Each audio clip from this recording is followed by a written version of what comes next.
E a polícia brasileira. Quando o seu Manuel chegava assim na rua, assim ó, no meio da feira, ele chegava com o seu grupo cantando. E ele chegava dentro das casas saudando. Ele dizia: na chegada dessa casa, levantei nossa bandeira.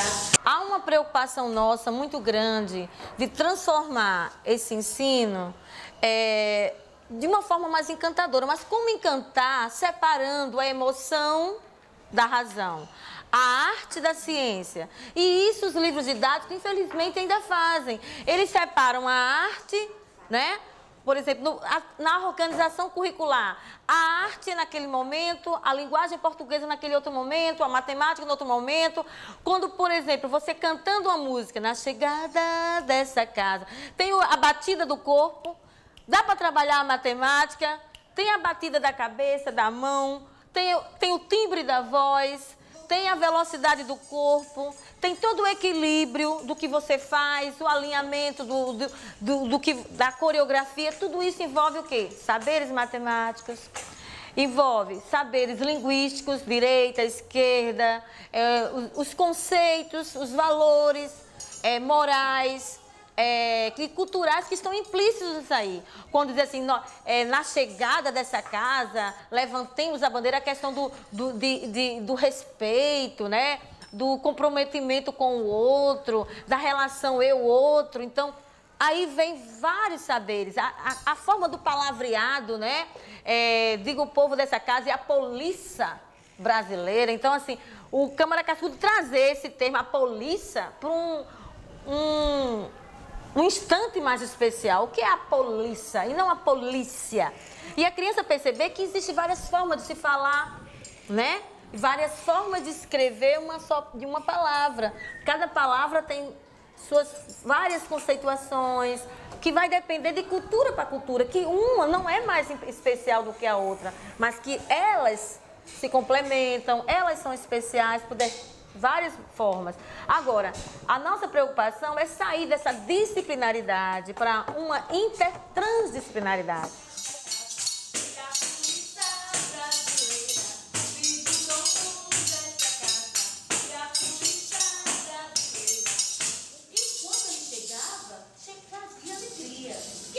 De alegria aqui. Sem alegria a gente pode viver?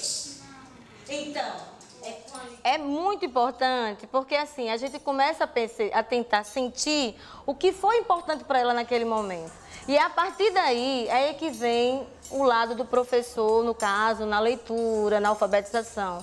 O que foi gostoso para ela, o que eu poderia aproveitar isso que foi gostoso para ampliar a reflexão dela sobre a escrita. E aí vem a proposta. Por exemplo, que tal, né, você escrever alguma coisa sobre isso? Então, porque primeiro ele tem que estar inscrito na criança, ou seja, a criança ela tem que transformar aquilo parte dela. Porque enquanto a coisa for só do professor, enquanto aquilo não chegar a ser da criança, por exemplo, a não internalizar, é um processo de internalização, enquanto o elemento não se torna internalizado, ele dificilmente vai ser explorado pela criança. Por mais que o professor instigue, peça, fique cobrando, que aí não é legal. Aí fica aquela coisa, uma leitura forçada, uma releitura forçada.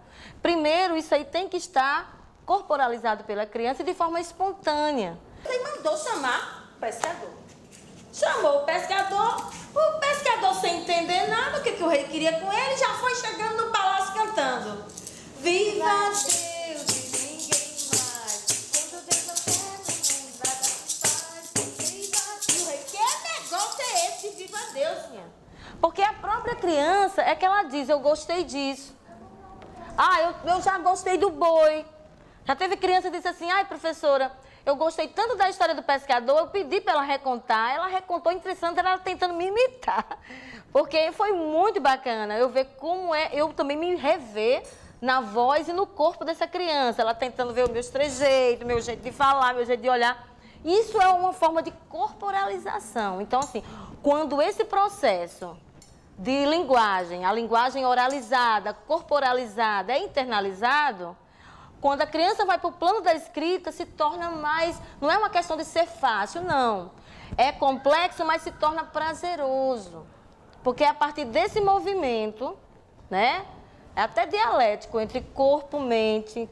Não, porque a ideia hoje é a gente dar mais valor a esse corpo. O corpo que sente, que é o sentir pensar, né? Que uma autora por nome Cândida Moraes e Latorre, que são dois autores que defendem isso, que é o processo de sentir pensar. Não é o pensamento, não é a cognição apenas.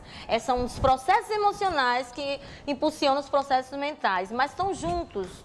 Então você corporaliza e depois você transforma aquilo ali, materializa ali, ou na escrita, na dança.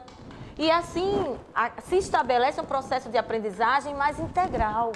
Porque o que é a cultura popular, ela abrange toda a vida de um povo. Desde a feira, que você vai na feira, tem um cantador de feira, olha a banana, é R$1, é R$3, é R$4.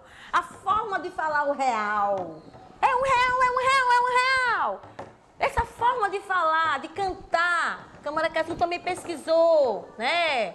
Eu me lembro quando era criança, eu escutava muito, olha a banana, aquela música, olha o bananeiro, e eu ficava repetindo isso. Na escola eles cortam essas coisas, porque isso não é importante, porque isso é lúdico, é brincar.